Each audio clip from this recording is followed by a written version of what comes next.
নমস্কাৰ এই বিশেষ বাতৰিৰ সৈতে ষ্টুডিঅ'ৰ মজিয়াত মই লিপিকা অসম চাহ বাগিচা ভৱিষ্যত নিধি আৰু বৃত্তি নিধি আঁচনি পেঞ্চনৰ সন্থাৰ 12 সংখ্যক দ্বিবাৰ্ষিক অধিৱেশন সম্পন্ন নিউজ নাওৰ এক বিশেষ প্ৰতিবেদন অসম চাহ বাগিচা ভৱিষ্যত নিধি আৰু বৃত্তি নিধি আঁচনি পেঞ্চনৰ সন্থাৰ 12 সংখ্যক দ্বিবাৰ্ষিক অধিৱেশন যোৱা 14 ছেপ্টেম্বৰ তাৰিখে এদিনীয়া কাৰ্যসূচীৰে যোৰহাট চেণ্ট্ৰেল ক্লাবত অনুষ্ঠিত হৈ যায়।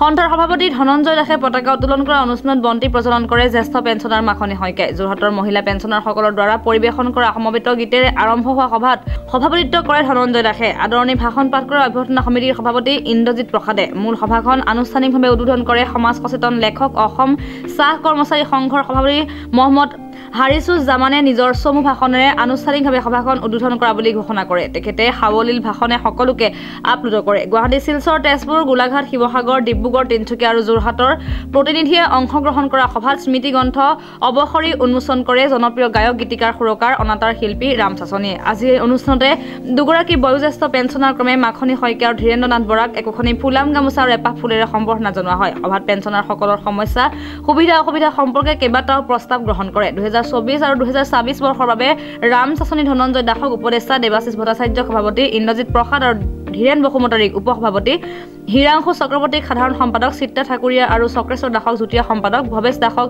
সাংগঠনিক সম্পাদক, মিহিৰ দেৱক কোষাধ্যক্ষ, জগন্নাথ দাসক সহ কোষাধ্যক্ষক লৈ 21 জনীয়া এক শক্তিশালী কাৰ্যনিৰ্বাহক কমিটি গঠন কৰে। শলাগৰ শৰাই আগবঢ়ায় ইন্দ্ৰজিৎ প্ৰসাদে। ৰাষ্ট্ৰীয় সংগীতেৰে অন্ত পৰা সভাখন আদৰে অভ্যৰ্থনা সমিতিৰ সভাপতি বুলি ইন্দ্ৰজিৎ প্ৰসাদে জানিবলৈ দিয়ে।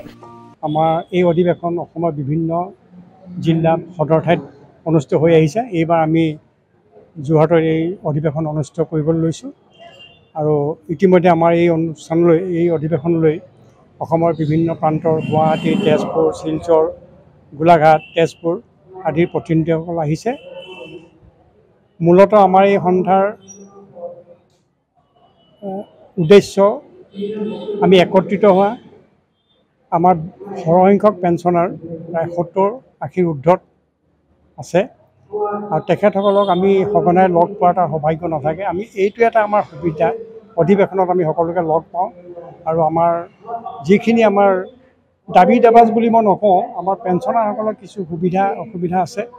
আমাৰ এই কৰ্তৃপক্ষৰ লগত আমি সেইবিলাক আলোচনা কৰাৰ আমাৰ এটা মাহল আমি ইয়াত বিচাৰি পাওঁ বা বিচাৰিবলৈ চেষ্টা কৰোঁ।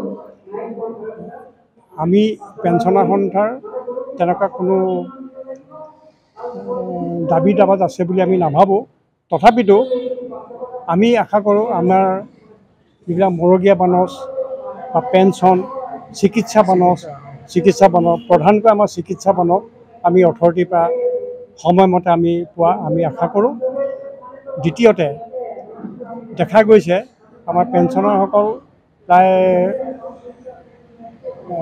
অৱসৰ লোৱাৰ পিছত তেখেতসকলৰ বেমাৰ আজাৰো যথেষ্ট আছে দেখা যায় আৰু সেইবিলাকৰ যিবিলাক আমাৰ চিকিৎসাৰ ব্যয় হয়, সেই ব্যয়বিলাক আমি যেতিয়া অথৰিটিৰ ওচৰত দাখিল কৰোঁ, অথৰিটিয়ে সেইখিনি আমাৰ কিছু কৰ্তন কৰে। আমি যিমানখিনি পাবলগীয়া সিমানখিনি আমাক নিদিয়ে। সেইবিলাকে আমি আজি অধিৱেশনৰ আলোচনা আমি কৰোঁ বা আলোচনা কৰাৰ আমাৰ এটা থল আমি বিচাৰোঁ, যাতে আমি অথৰিটিক সেইখিনি আমি ক'ব পাৰোঁ যে আমাৰ যিখিনি দাবী, বিশেষকৈ আমাৰ চিকিৎসাৰ ক্ষেত্ৰত আমি অলপ অসুবিধা পাই আহিছোঁ, সেইখিনি যাতে আমাক সোনকালে দিয়ে। আজি অধিৱেশনত আমি তেনেকুৱা এটা প্ৰস্তাৱ গ্ৰহণ কৰিম বুলি সিদ্ধান্ত লৈছোঁ। ইতিমধ্যে আমি এই 12 সংখ্যক যোৰহাট অধিৱেশনত আমাৰ পেঞ্চনাৰ সন্থাৰ এই পোনপ্ৰথমবাৰৰ বাবে আমি এখন স্মৃতি গ্ৰন্থ আজি আমি প্ৰকাশ কৰিছোঁ। সেইখনতে আমাৰ উন্মোচন হ'ব আৰু আজি আৰু এটা বিশেষ আমি পদক্ষেপ গ্ৰহণ কৰিছোঁ। এয়া হ'ল আমাৰ পেঞ্চনাৰসকল আটাইতকৈ যিসকল বয়োজ্যেষ্ঠ পেঞ্চনাৰ আছে তেখেতসকলক আমি সম্বৰ্ধনা অনুষ্ঠান এটা ৰাখিছিলোঁ। ইতিমধ্যে আমি 2জন পেঞ্চনাৰ, শ্ৰীমতী মাখনি শইকীয়া তেখেত 90 ঊৰ্ধত আৰু শ্ৰীযুত ধীৰেন বৰা ডাঙৰীয়া তেখেতো 85 বছৰ ঊৰ্ধত আমি তেখেতক ইতিমধ্যে সম্বৰ্ধনা জনাইছোঁ আৰু স্মৃতি গ্ৰন্থও আমি ইতিমধ্যে আমি উন্মোচন কৰিবলৈ ব্যুৰ ৰিপৰ্ট নিউজ নাও 24/7।